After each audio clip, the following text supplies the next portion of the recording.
अस्सलाम वालेकुम, मैं हूं जमीर हैदर। नाजरीन, आपको मालूम है पहलगाम के वाक़े से लेकर 22 अप्रैल से लेकर फिर 10 मई तक जो कुछ हुआ वो किसी को भूला हुआ नहीं है, और जो 10 मई को भारत को जवाब दिया गया वो भी किसी को भूला नहीं है।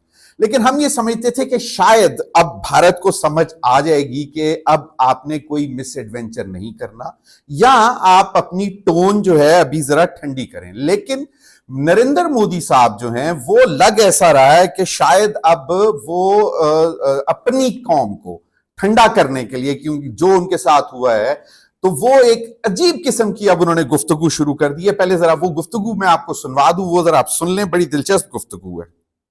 पाकिस्तान को आतंक की बीमारी से मुक्त करने के लिए पाकिस्तान के अवाम को आगे आना होगा, पाकिस्तान के नौजवानों को आगे आना होगा। सुख चैन की जिंदगी जियो, रोटी खाओ, वरना मेरी गोली तो है ही। जी, तो नरेंद्र मोदी साहब फरमाते हैं कि पाकिस्तान को आतंक की बीमारी से मुक्त करने के लिए पाकिस्तान की अवाम को आगे आना होगा, पाकिस्तान के नौजवानों को आगे आना होगा। सुख चैन की जिंदगी जियो, रोटी खाओ, वरना मेरी गोली तो है। अब बड़ी दिलचस्प बात यह है कि एक तो नरेंद्र मोदी साहब को यह समझ नहीं आ रही कि भाईजान वो प्राइम मिनिस्टर हैं हिंदुस्तान के, और उनका पाकिस्तान की अवाम को लेक्चर देने का पहली बात तो मकसद नहीं बनता, और दूसरा जितनी नफरत आपके लिए आ चुकी हुई है पाकिस्तानी अवाम में अब नरेंद्र मोदी साहब के लिए, उनकी बीजेपी, उनकी हिंदुत्व सोच, आरएसएस सोच के लिए, तो आपकी तो बात जो है वो बिला वजह ही आप कर रहे हैं। फिर ऊपर से आप ये कहते हैं कि जनाब पाकिस्तान की अवाम को आगे आना होगा, नौजवानों को आगे आना होगा, और क्या मतलब आतंक की बीमारी। आपका क्या ख्याल है कि हम पिछले 25 साल से क्या कर रहे हैं? हम ज्यादा फ्रंट लाइन पर जाकर दहशतगर्दी के खिलाफ लड़ रहे हैं, दहशतगर्दों से लड़ रहे हैं, और आपको आज याद आया है कि जी आतंक से मुक्त करना होगा। आप कर चुके मुक्त। आप पहले अपने मुल्क को तो बचा लें, जिस तरह की आपने वहां पे हरकतें शुरू की हुई हैं। आपसे सिख आपसे नाराज, मुसलमानों को आपने तंग किया हुआ है, क्रिश्चियंस को आपने तंग किया हुआ है, और शूद्राज और जो छोटी कास्ट हैं उनको आपने तंग किया हुआ है, और आप कहते हैं कि जनाब आप पाकिस्तान से आतंक जो है वो मुक्त करेंगे, आतंक की बीमारी को मुक्त करेंगे। आप क्या करेंगे? आपकी बात तो अब आपकी अपनी आवाम नहीं सुनती है, और फिर आप कहते हैं कि जनाब सुख चैन की जिंदगी जियो, रोटी खाओ, वरना मेरी गोली तो है। तो आपने एक दफा फिर दोबारा धमकी दे दी है पाकिस्तान को। आपको 10 मई भूल गया है? 10 मई 2025, ये आप याद रखिए मोदी साहब। 10 मई 2025 को जिस तरह का करारा जवाब आपको मिला है, जो थप्पड़ आपके हिंदुस्तान के मुंह पर लगा है, मेरा ख्याल में उसके बाद आपको यह बात कहनी नहीं चाहिए थी, लेकिन आप है, वरना मेरी गोली तो है। आपकी गोली क्या कर गई? क्या कर ली? ड्रोन्स मार लिए आपने हमारी शहरी आबादी में, वो भी हमने स्ट्रैटेजिक हमारी गेम थी। We allowed, we didn't wanted to disclose many things, और लेकिन जब हमने जवाब दिया तो फिर आपको पता लगा कि हमारा जवाब कैसा होता है। वरना मेरी गोली तो है। गोली आप नींद की खाएं, कोई और गोली का मैं जिक्र नहीं कर रहा, वो पता नहीं आप खाते ही होंगे शायद, लेकिन आप नींद की गोली खाएं और सुख चैन की नींद सो जाएं, क्योंकि मोदी साहब आपके मुतल्लिक जो है वो आपकी अपनी अवाम, आपकी अपनी ऑपोजिशन जो है वो आपके मुतल्लिक सवालात उठाना शुरू कर दिए हैं, और आप इस वक्त सबसे अनपॉपुलर लीडर डिक्लेयर हो चुके हुए हैं हिंदुस्तान के। ये जो आपकी है ये सिर्फ आरएसएस सोच है, हिंदुत्व सोच है जो आपके सामने लोग खड़े हुए हैं। इससे ज्यादा इनकी सोच है ही नहीं, बहुत छोटी सोच है। जो आपकी इस बात के ऊपर बड़ा उन्होंने नारे लगाए, जबरदस्त मोदी मोदी मोदी कर दी। तो मोदी साहब आप जो है ना, आपकी जो अपनी गोली है ना वो आप खाएं और नींद सो जाएं, चैन की नींद सो जाएं, और अगर दूसरी कोई गोली खानी है तो वो भी खाएं। लेकिन ये जो आपने कहा ना आपकी गोली तो है, आपकी गोली सिवाय नींद के अलावा और कोई नहीं है, तो वो आप खाएं और सुख चैन की नींद सो जाएं। आप पाकिस्तानियों को ना बताएं, क्योंकि हम पहले ही दहशतगर्दों से बहुत हिम्मत से, दलेरी से लड़ रहे हैं, और उन दहशतगर्दों से लड़ रहे हैं जिनको आप, इंडिया फंड करता है, इंडिया पैसा देता है, इंडिया पालता है। चाहे वो आप अफगानिस्तान के बॉर्डर के उस तरफ तहरीके तालिबान पाकिस्तान को आप पैसे दें, या आप बलूचिस्तान में लोगों को पैसे दें, खरीदें और उनसे आप मासूम बच्चों के ऊपर हमले करवाएं, यह है आपका तरीका। तो ये आतंक को जो की बीमारी को मुक्त करने का ये तरीका है आपका, कि आप खुद दहशतगर्द पालें, पाकिस्तान के अंदर भेजें, उनको पैसे दें और उनको सुख चैन की रोटी खिलाएं और उनको बोलें कि जाके जनाब पाकिस्तान में दहशतगर्दी करो। तो मोदी साहब, आप खुद सबसे बड़े दहशतगर्द हैं। मेरा ख्याल है कि भारतीय अवाम को आपसे मुक्त होना पड़ेगा। मुझे नहीं मालूम मुक्त का एक्चुअल वर्ड की मीनिंग क्या है, लेकिन आपको मुक्त होना पड़ेगा। और इसकी कलई तो वैसे मैं अब आपको क्या बताऊं, आपने तो अजीब बात कर दी। आपके सामने जो लोग खड़े थे वो भी डफर्स, आपको मैं कुछ नहीं कहता, लेकिन एक आपके बहुत बड़े राइटर हैं, स्कॉलर हैं, अवेश शुक्ला। अवेश शुक्ला साहब एक रिटायर्ड इंडियन एडमिनिस्ट्रेटिव सर्विसेज के ऑफिशियल हैं, रिटायर्ड ऑफिशियल हैं इंडियन एडमिनिस्ट्रेटिव सर्विसेज के, एनवायरमेंटलिस्ट हैं और एक बहुत बड़े राइटर हैं। और उनका इंटरव्यू किया है करण थापर साहब ने। Karan Thapar is a big name. उन्होंने उनका इंटरव्यू किया है और उन्होंने कहा है कि India is becoming a nation of duffers.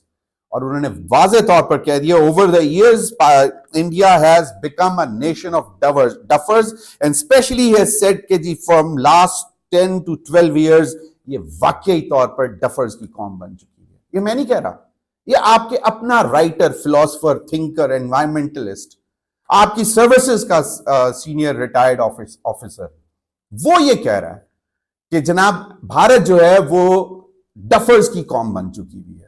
तो आप हमें नींद की गोली सुलाने की, चैन की नींद सोने को कह रहे हैं, रोटी खाओ वरना आपकी गोली है। तो ये है आपकी ये जो वर्ड्स थे ना, बेसिकली ये डिपिक्ट कर रहे हैं जो ये अवे शुक्ला साहब ने बात की है कि India has become a nation of duffers.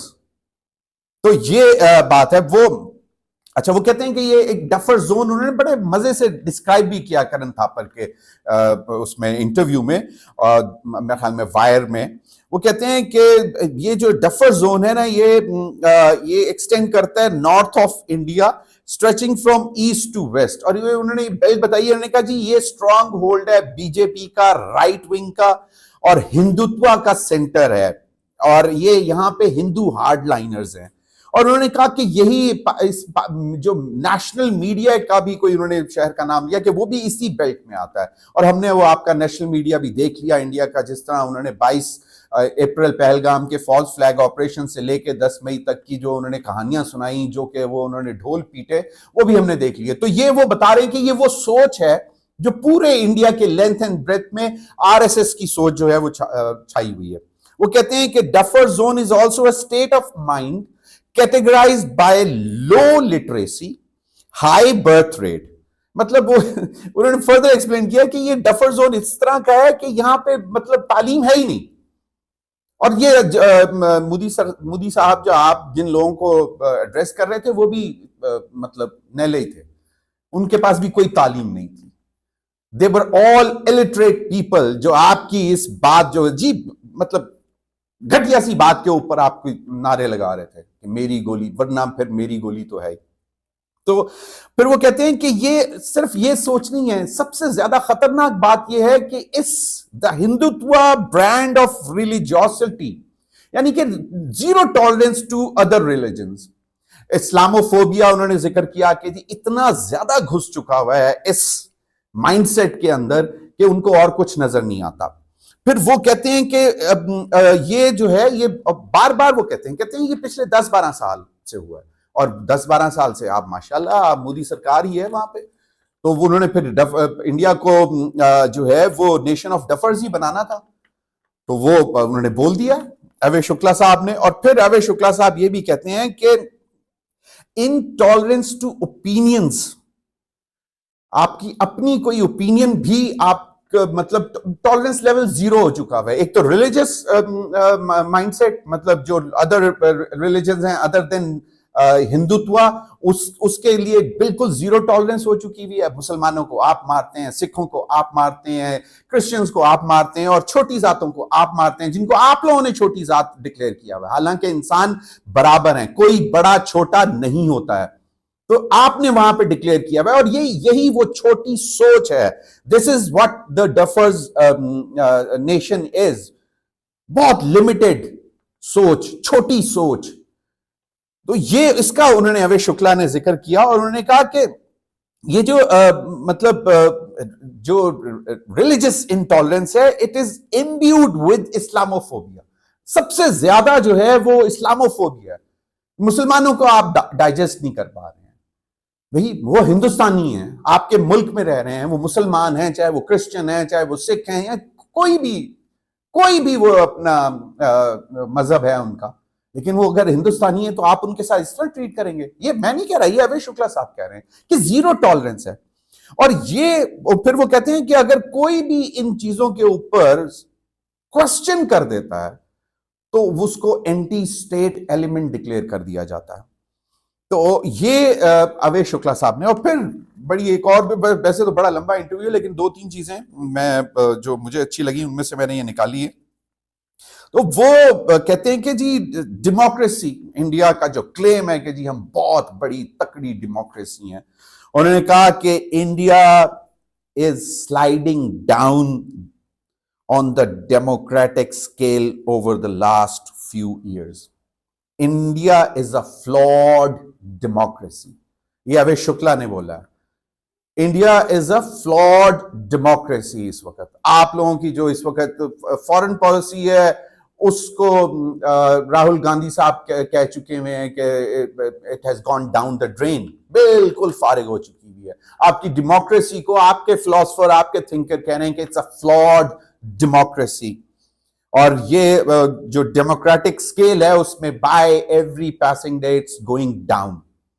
तो ये तो नरेंद्र मोदी साहब, आपके भारत के अंदर से ही आपकी हवाले से आवाजें आ रही हैं कि आपका माइंडसेट क्या है, आप लोग क्यों डफर्स हैं। इस वजह से डफर्स हैं, और इसी वजह से आप इस किस्म की स्टेटमेंट्स देते हैं कि जी सुख चैन की जिंदगी जियो, रोटी खाओ, वरना मेरी गोली तो है। तो ये जरा माजरत से जरा सोच लीजिएगा, जो 10 मई को आपके साथ हुआ है, ये अगर आप अभी भी ये सोच रहे हैं कि आप कुछ भी, कोई भी मजीद एडवेंचर कर सकेंगे, तो आपको बता देते हैं कि that would be a miss adventure on your part. आपको फिर दोबारा मुंह की खानी पड़ेगी। तो आप नींद की गोली खाएं और चैन की नींद सो जाएं। मोदी साहब, बहुत बहुत शुक्रिया।